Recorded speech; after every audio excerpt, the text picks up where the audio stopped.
Hey there everybody, welcome back to the channel. This is Prickly Hedgehog. Thanks for tuning in for another weekly update on the things going on in DCS World, our favorite combat flight simulator. Brought to you, of course, by me, your host, Prickly Hedgehog, and naturally, Eagle Dynamics, who have been kind enough to let us know what they're working on. Last week I talked about some updates and changes that would be occurring mid-July, and they have happened. It includes, of course, the pre-release of the Syrian Map for pre-purchase. Let me rephrase that. It's not a pre-release, it's a pre-purchase opportunity with a 30% discount, I might add, and quite a lot of changelog, both for various elements of DCS World, Flame Eclipse 3, and this includes things like the F-18, which has received quite a lot of attention. So let's get to it. We'll start with the changelog because I think that's important, and I will include a link below and won't go through all of these just for brevity's sake. There's too many details, too much information that's not necessarily fun to sit through. But a couple of highlights. One, I think, which is really interesting here, they have introduced in the mission editor an historical mode filter. And according to the notes here, the historical mode is designed to facilitate the creation of historical mission scenarios.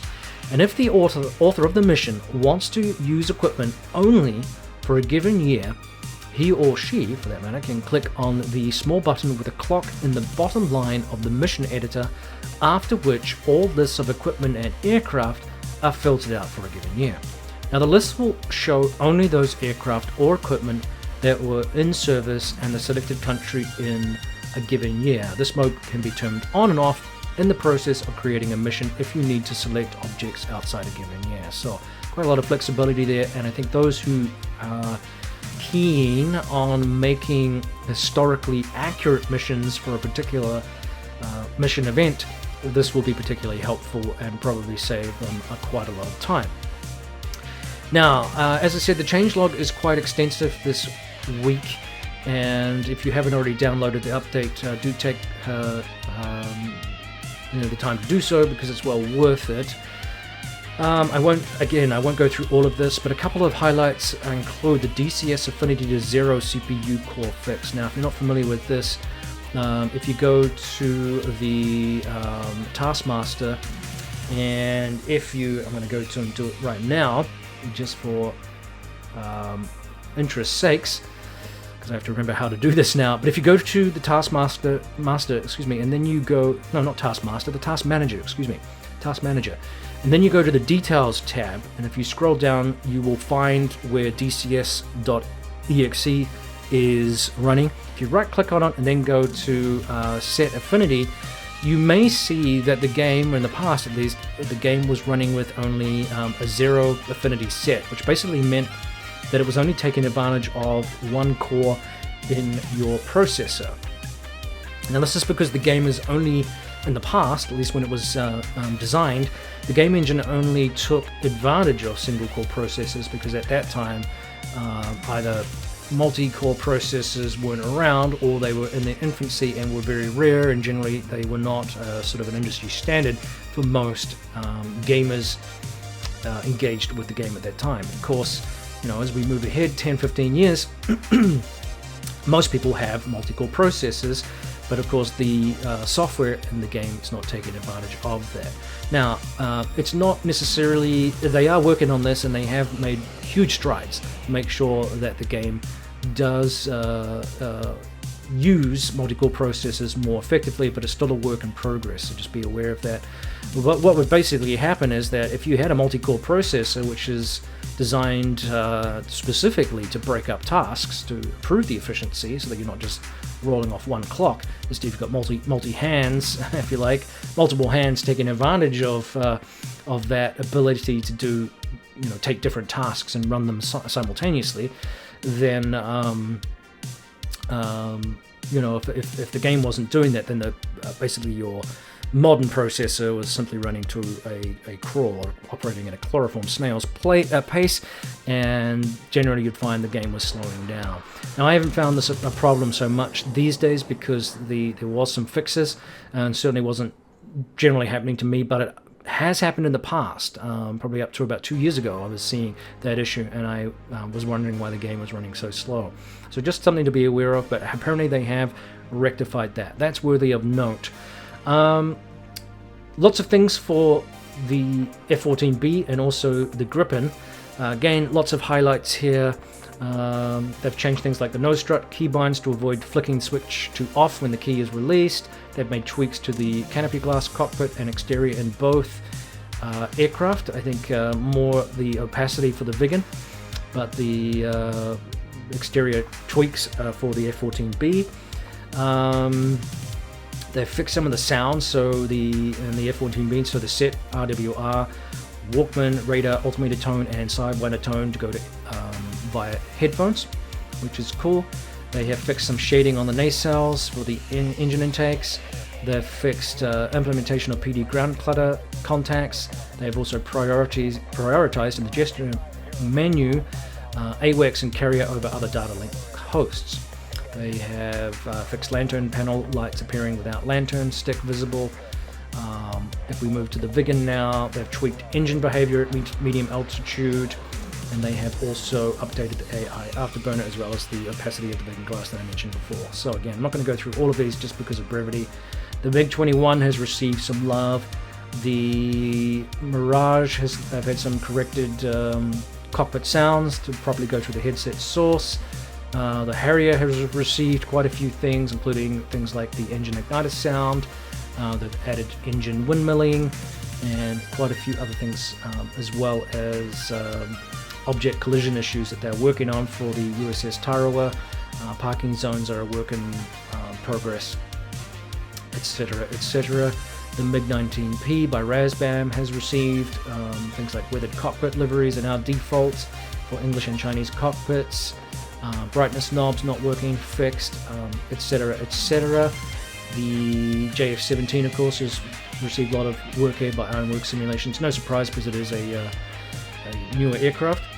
The Chinese asset packs, also by Ironworks, received some changes. Excuse me, I'm drinking beer here, which is, very bubbly. The Polychop group, Polychop Simulations, the Gazelle has received things like cockpit lighting intensity changes, navigation lights color, they've fixed beacon light color, and they've animated and adjusted the landing light, which is really cool. The Aviojet has received quite a few things, including the availability of the NS430 navigation tool or unit, which is available both for the 101EB and the 101CC. The Albatross has received a little bit of attention, animations for the pilot right hand, artifact on gun sight has been fixed lighting on some of the panels. The Huey has received good attention for gunners not engaging the armed towers. The gunners are shooting through buildings, some changes to some of the missions. Huge changelog for the F-18C. I'm not going to go through all of these again just for brevity's sake, but it includes cosmetic changes, which I mentioned in the email, and also some changes to avionics/weapon systems, things that weren't working. For example, things like the cage switch. When the FLIR selected changes the HUD cage when not in any master mode, that's been fixed. A repair causes issues with the radar altimeter warning. Auto start fails in cold weather. The AIM-9 shoot queue missing, that's been fixed. So lots and lots of little things. And again, I don't want to go through all of these just for brevity's sake, not because I'm not interested in them or I don't think they're valuable, but it's just a lot of stuff to listen to. The Viper, of course, for those Viper fans that are wondering where that's at, obviously the F-18's taking priority at this time, which I've mentioned previously, but don't fear, the project is not on the back burner. It is still being worked on. They have things like the chaff flare audio not working at a cold start. The crash when using higher numbered steer points has been fixed. HUD to bright at night, auto night switch has no effect, that's been fixed. Corrected the drag index for AIM-120 on wing pylons, and corrupted kneeboard fonts on a variety of aircraft actually have been fixed, but it includes also the F-16B. They seem to be a common theme amongst several aircraft. The new Warbird, the P-47D, has received some love. Gun POS corrected, radiator cooling, the radiator's thermostat adjusted, adjusted for stall and spin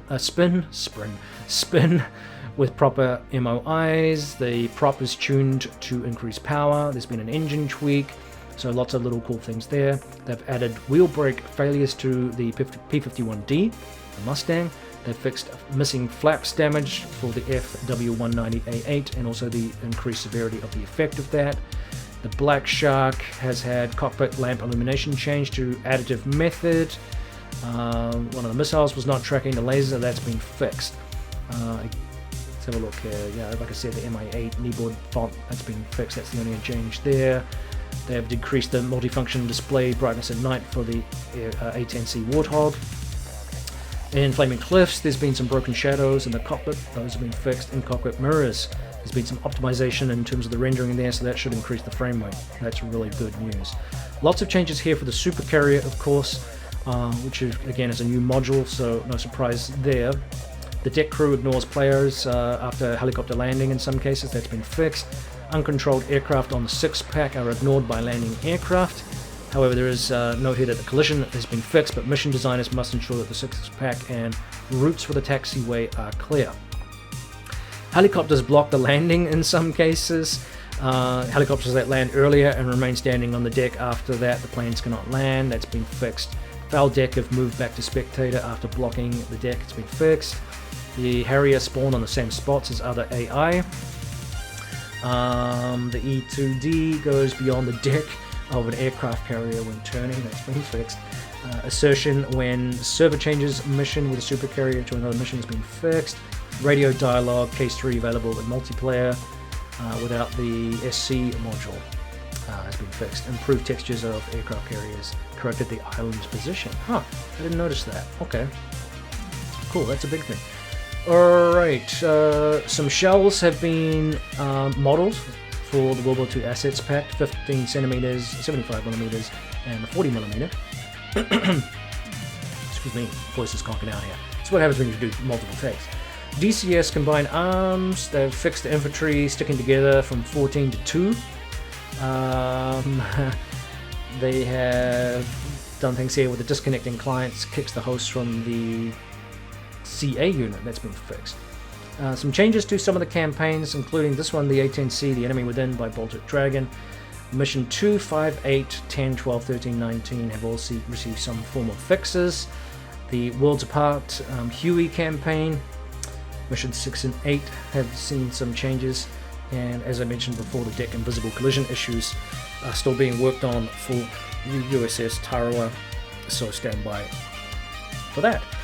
Excuse me. And yeah, I'll put a description for all of these changes, or at least the link below, so that you can see for yourself. Again, way too many things. It's pretty comprehensive, and like I said before, a pretty decent patch that we had earlier this week. So make sure you get your game updated so that the game can be updated and you can enjoy some of the fruits of this wonderful work that Equal Dynamics has been doing. Speaking of wonderful work, Ugra Media, of course, produced the Syria Map for us, and as I mentioned before, it is now available for pre-purchase with a 30% discount. So, if you've got the cash, looking to add to your map, what would you call it? Your map inbox, if you like, or your map collection. That's the word I'm looking for. It's Friday, man. I'm tired. It's been a long week. So let's talk about the highlights of this. Remember that this is a 600 by 500 kilometer map, which covers much of the eastern Mediterranean. It includes most of Syria, Israel, and Lebanon, and also areas of Turkey and Jordan are included. Major cities include, and this is a really, this is a really ancient part of the world, a really cool part of the world with so much interesting, rich history. But we have Damascus, Tripoli, aka Lebanon, Latakia, Tartus, Homs, Aleppo, Hama, Palmyra, Haifa, Acre, I think it is, and Beirut, and Incirlik, Adana. These are all created in detail with hundreds of unique landmarks. The geography is varied with a temperate western coastline, mountains, and an arid desert landscape to the east of the landform. This is going to be a well-flown map, I think, and well worth purchasing. If you don't own it, definitely consider it. I think it's going to be a nice area to fly in, and will provide quite a lot of opportunities for different kinds of missions that kind of correspond to modern day. Although, of course, it can't be ignored that there is a major humanitarian crisis in Syria, and the issues with conflict in Turkey and that part of the world are complex. So, but that is also going to lend itself, of course, to some very interesting missions. Nevertheless, as I've said, and as Eagle Dynamics have pointed out, these are wonderful historic and a wide range of historic locations, airfields, and targets, which provides almost endless opportunities for interesting missions, which I hinted at. So, all set in a stunning and scenic environment, and you can pre-order it now and benefit from that pre-order 30% discount. So, well worth taking in that map if you have the cash. Let's pause here for a sec. Alright, so we're pretty much at the end here. As I mentioned before, we've gone through the development report of 2.5.6 open beta. Remember, that's what we're referring to here. Lots of fixes, like I mentioned. We talked a little bit about the S430 and S430 navigation system for the Aviojet. And they have said here that their third-party developers, Aegis, have released 2 new versions of the NS430 navigation system. The module is now compatible with the Aviojet that I mentioned before, and there's some bundle options available to ensure you get the most out of the advanced system if you require it. We mentioned the Hornet, just by way of fleshing out some of the things that they have talked about here. In addition to the avionics and weapons upgrades and fixes and things, they've added frame buffer validity checks. They've added helper function to build indices for a convex poly. The indicators are still a work in progress while we add support for curved display surfaces, which is cool. They've updated multi-purpose display indicators. So the hotfix for backlighting, screen glossiness has been edited, adjustments to the MDI screen textures and brightness, additional meshes were added to the MDI screens, MDI screen mapping has been edited, and MDI screen self-illumination has also been tuned. Now, if you haven't seen Wags' videos on the Bekaa Valley strike, the F-16 strike, and of course the Mi-8 taxi ride around Syria, well worth having a look at. If that's something that's going to sway you to the purchase of the Syria Map, then so be it, but worth checking out because the map is gorgeous, and of course all of the aircraft that Eagle Dynamics are producing right now, and of course our third-party developers are absolutely phenomenal. It's a good time, as I've said before, to be a virtual pilot. Well, I think we've come to the end of the video here. I think it's been a good week, and in terms of the updates, and it's nice to see a lot of bug squashing from Eagle Dynamics. I saw a very interesting video. If you haven't seen it, it's worth a little look, from Samurai11 on YouTube, who talked about an interesting interaction he had with Nick Gray, the CEO of Eagle Dynamics, who was pretty open about the mistakes and the things that they have to work on in DCS. He said that Nick basically acknowledged, yeah, we've made some mistakes. We're hearing the community in terms of what they're looking for, and with regards to bug squashing and the instability of the product as it was standing. There was a lot of new modules, a lot of new maps, a lot of cool stuff coming through, but the functionality of the core game needed tweaking. And Nick talked about some of the things that they are working on as they move forward. No surprises there. This is stuff that has been talked about before, but it was kind of nice to see it in one place and able to be discussed with Samurai11, who took the benefit of that. His video kind of exploded. He said he wasn't expecting that, and he made this comparison between Falcon 4 BMS, which is pretty much an ancient product by modern DCS standards, but still quite playable and still very popular with a loyal fan club. And even some of the developers of that game never expected it to be still around more than 15 years later. So